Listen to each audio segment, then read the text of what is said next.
Hey, Jonathan here. I've got a question from Ronald Cato who asks, do you think a polarizing ideology is a good test for one's positioning, for example, when without pitching or hourly billing is nuts? It can be. I think a better test is it interesting? Is it memorable? Does it start a conversation? Does it make you think? Taking this polarizing approach can make you think. It could also be super off-putting. So I think you have to be careful with it. In general, something like a contrarian stance can be, I think it's good if you can support it, if you can really support your argument and you're not just trolling. It is really easy to just troll and say something that you know is going to outrage people or inflame them and just get them screaming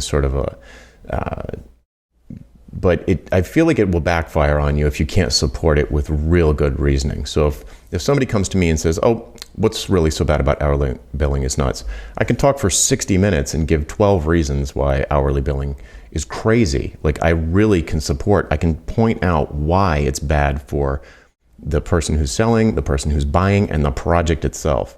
So I can really support it. The other thing about both of these, hardly anybody loves hourly billing. I don't think anybody likes pitching. They're both kind of like cost of doing business. They're both sort of necessary evil, I would say. So both Blair and I are certainly inadvertently on my part, have created some drama by pointing to an enemy who nobody loves anyway. So it's not like I'm attacking Democrats or Republicans or something like that, and like all of those people are bad or whatever. I'm not attacking anyone. I'm attacking a thing that no one likes anyway, but that they just think they have to put up with. So it doesn't feel to me like it's too negative feedback I get from people. No one's like, oh, I love hourly billing. How could you?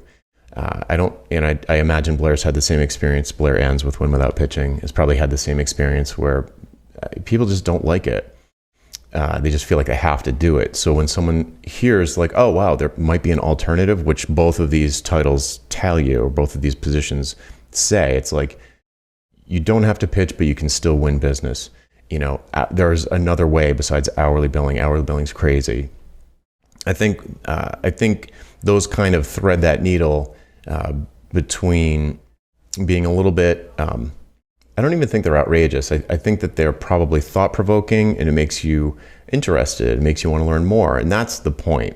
I think the position should be, or the ideology or your mission or your big idea, whatever your thing is, I think it should be interesting enough that people want to hear more. And if and they immediately get the idea, it's not confusing, it's not clever or cute. It's something that they get it. It's not a riddle. And they can then ask you questions about it. Like, well, sure, maybe hourly billing is nuts, but what are we supposed to do instead? Well, productized services and fixed prices and value prices and all these other things you could do to package up your expertise and sell it in other ways. It's like, oh, really? Yeah. Well, but I'm a personal trainer. It would never work for me. Wrong. So the idea is, I think the point of it is to get people interested and have a conversation, and even better, make it memorable. So this sort of polarizing way, or contrarian stance, is certainly a common way to do it, but I do think it can blow up in your face if it's too negative, or if it's attacking a group or a person or something like that. I think that's too far for me. I mean, certainly people do it, they have feuds online and that sort of thing, and maybe it works for them, but I couldn't sleep at night if I was doing that. So, I suppose that's a good place to end it. You want to do something that you're comfortable with. It's within your comfort zone, but it isn't boring. That's the problem. That would be a problem if it was just boring and everyone was like, when they hear it, they're like, oh, whatever, and move on. You want to start a conversation. Okay, that's it for this time. I'm Jonathan Stark. If you have a question for me, #AskJonathan on YouTube, Twitter, or LinkedIn, and we'll find it and add it to the queue. See you then.